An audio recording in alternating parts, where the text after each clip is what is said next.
जय हिंद दोस्तों, मैं किशन आप सबका स्वागत करता हूं और शुरू करते हैं आज के डिफेंस समाचार को।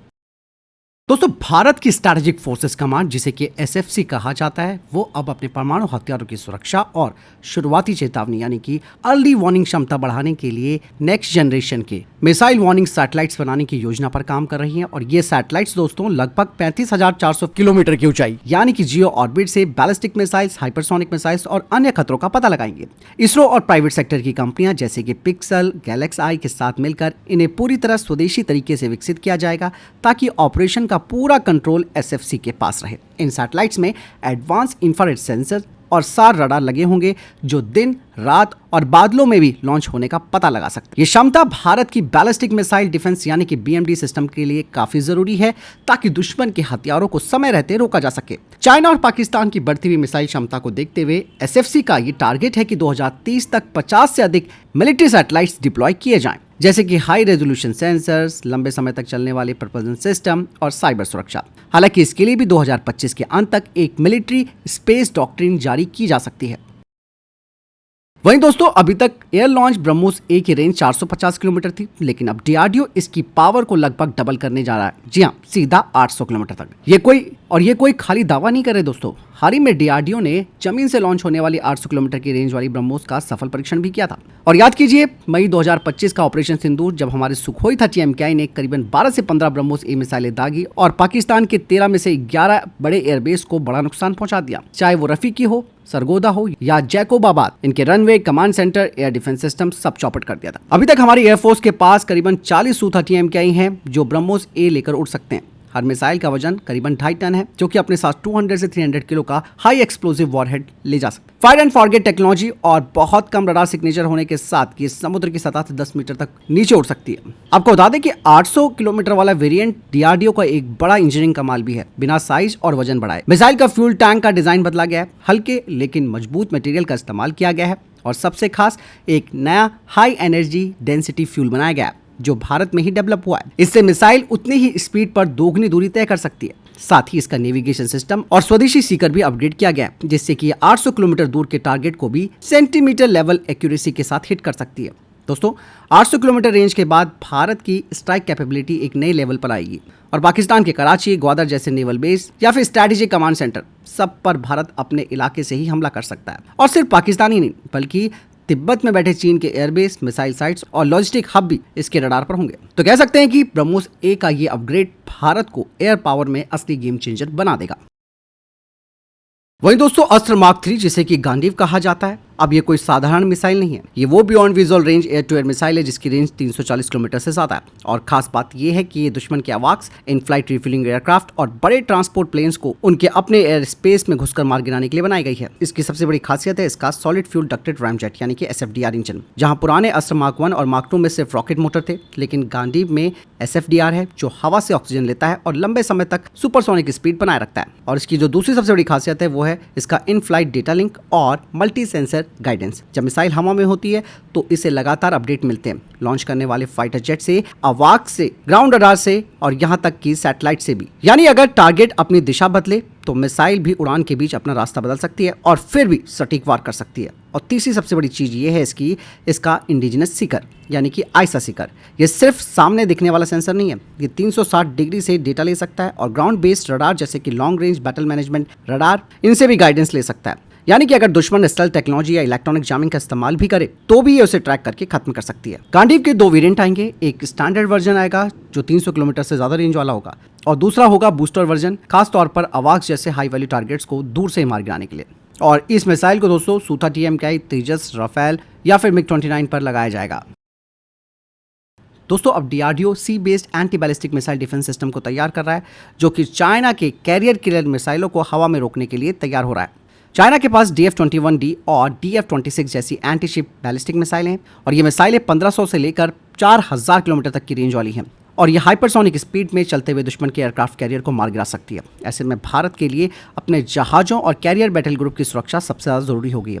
डीआरडीओ M2 मिसाइल पर बेस्ड एक नया इंटरसेप्टर तैयार कर रहा है जिसकी रेंज 250 से 300 किलोमीटर होगी, जो मैक्स 7 की स्पीड से आने वाली बैलिस्टिक मिसाइलों को भी हवा में खत्म कर सकता है। इसके भी 2 वेरिएंट तैयार किए जा रहे हैं। पहला नेवल LRSAM जो जहाज़ों पर लगे वर्टिकल लॉन्च सिस्टम से दागा जाएगा और दूसरा इंडियन एयरफोर्स का लैंड बेस्ड वेरिएंट जो तटवर्ती या फिर अंदरूनी ठिकानों से रक्षा करेगा। नौसेना वाला वेरिएंट आईएनएस कोलकाता क्लास और आने वाले प्रोजेक्ट 15B जैसे डिस्ट्रॉयर पर लगाया जाएगा। ये सिर्फ एंटी बैलिस्टिक रोल नहीं निभाएगा बल्कि एंटी एयर भी होगा, यानी कि एक ही सिस्टम से आप दुश्मन के fighter jet, drone, cruise missiles और बैलिस्टिक मिसाइलों सबको इंटरसेप्ट कर सकते हैं। इसके गाइडेंस सिस्टम में एक्टिव रडार होमिंग और मिड कोर्स गाइडेंस है जिसे कि MF स्टार जैसे शिप पर लगे आईएसआर रडार सपोर्ट करेंगे। वहीं इंडियन एयरफोर्स वाला variant swordfish long range tracking radar के साथ इंटीग्रेट होगा। यह प्रोजेक्ट अमेरिका के SM-6 मिसाइल की तरह है, लेकिन ये पूरी तरह से भारतीय तकनीक होगी। 2027 तक इसके ट्रायल हो जाएंगे, यानी कि साफ है कि 2027 के बाद हिंद महासागर में किसी भी दुश्मन को हमारे जहाजों के करीब आने से पहले 2 बार सोचना पड़ेगा।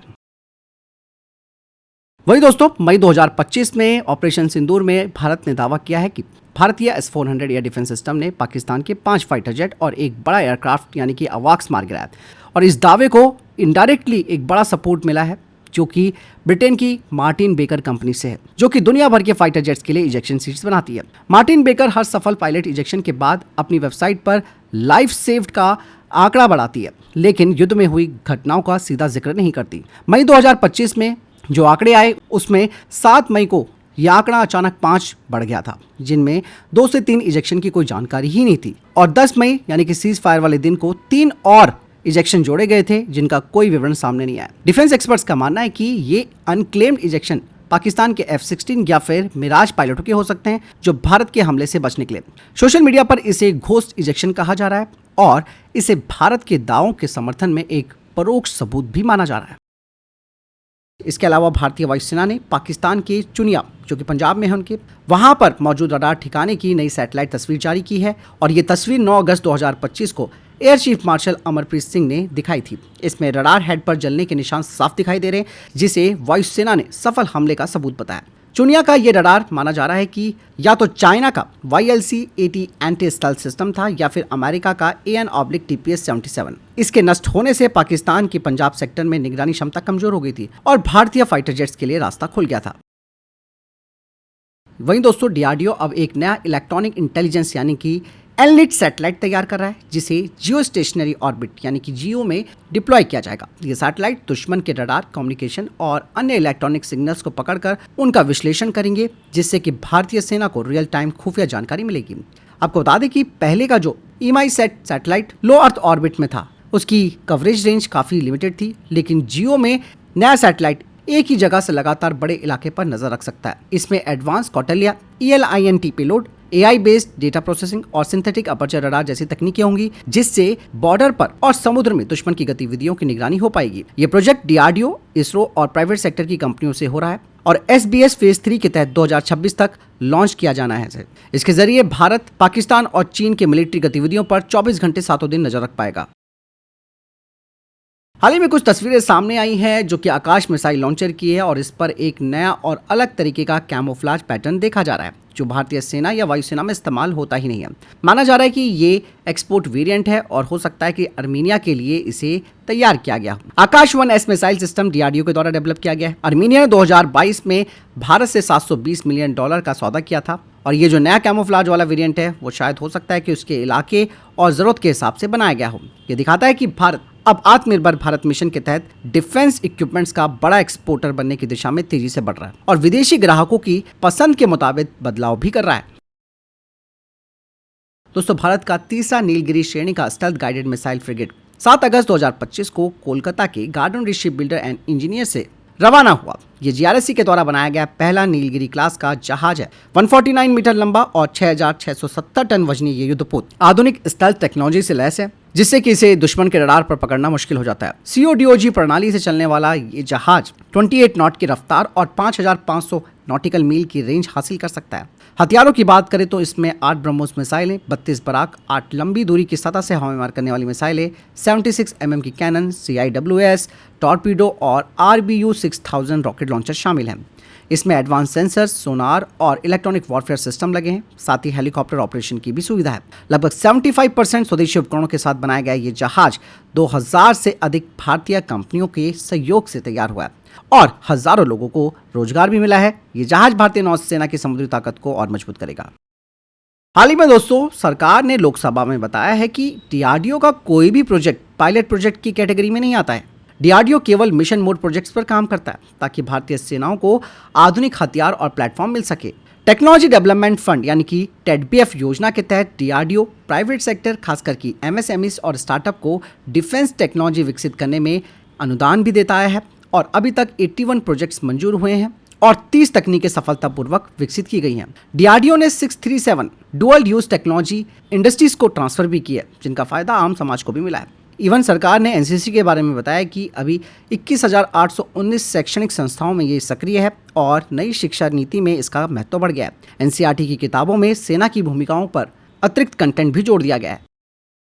वहीं थल सेना प्रमुख जनरल उपेंद्र द्विवेदी जी ने आईआईटी मद्रास में ऑपरेशन सिंदूर की तैयारियों और क्रियान्वयन के बारे में बताया। उन्होंने कहा कि 22 अप्रैल को पहलगाम में हुए आतंकी हमले के बाद 23 अप्रैल को रक्षा मंत्री और तीनों सेनाओं के प्रमुखों ने बैठक की, जिसमें पहली बार साफ राजनीतिक निर्देश मिला कि अब बहुत हो गया और कार्रवाई की पूरी छूट दे दी गई। और 25 अप्रैल को नॉर्दर्न कमांड ने योजना बनाई और मिशन शुरू हुआ। 9 में से 7 लक्ष्य नष्ट हुए और कई आतंकियों का सफाया किया गया। जनरल द्विवेदी ने इसे शतरंज के खेल जैसा बताया, जहां दोनों पक्ष एक दूसरे की चाल का अंदाजा नहीं लगा पा रहे थे। कभी चेकमेट दिया गया तो कभी जोखिम उठाकर हमला किया गया। वहीं दोस्तों, मेघालय में 4 हथियारबंद बांग्लादेशी नागरिक एक गांव वाले को अगवा करने की कोशिश कर रहे थे। मेघालय पुलिस और बीएसएफ की संयुक्त कार्रवाई में सभी गिरफ्तार हुए, जिनमें से 2 के पास बांग्लादेशी पुलिस के पहचान पत्र मिले। बाकी संदिग्धों की तलाश जारी है। इसके अलावा दोस्तों, एक और खबर आ रही है। तुर्की एयरफोर्स का एक ट्रांसपोर्ट एयरक्राफ्ट पाकिस्तान के नूर खान एयरबेस में उतरा है। हो सकता है कि ये ड्रोन और अन्य सैन्य उपकरणों की आपूर्ति लेकर आया हो यहाँ पर। वहीं भारत सरकार महाराष्ट्र और असम में 2 नए डिफेंस कॉरिडोर बनाने जा रही है। इससे पहले यूपी और तमिलनाडु में बने 2 डिफेंस कॉरिडोर अच्छी तरीके से प्रगति पर हैं। वहीं दोस्तों, पाकिस्तान के फील्ड एयर मार्शल ने भारत को चेतावनी दी है। उन्होंने कहा कि हम इंतजार करेंगे कि भारत डैम बनाए और जैसे ही वो बनाएगा हम उस पर 10 मिसाइलें दागेंगे और खत्म कर देंगे। ये तो वही वाली बात हुई दोस्तों, जैसे कि अक्सर कहा जाता है, एक बार मार के दिखा। जब मार दिया तो बोला एक बार फिर मार के दिखा। ऐसे ही इनके हालात हैं। डैम बना कर दिखा, डैम बन जाएगा तब बोलेंगे पानी रोक के दिखा, और पानी रुक जाएगा तो फिर यूएन में जाकर ये अपना डैश रोना रोएंगे।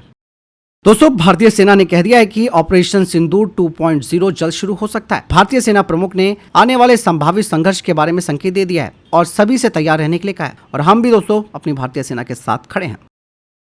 तो फिलहाल अभी तक के टॉप डिफेंस अपडेट। वीडियो के सामने कोई प्रश्न जवाब या आपको कोई सवाल है कमेंट सेक्शन में लिखकर जरूर पूछेगा। वीडियो को लाइक और शेयर जरूर कीजिएगा। ख्याल रखिएगा अपना। जय हिंद, वंदे मातरम।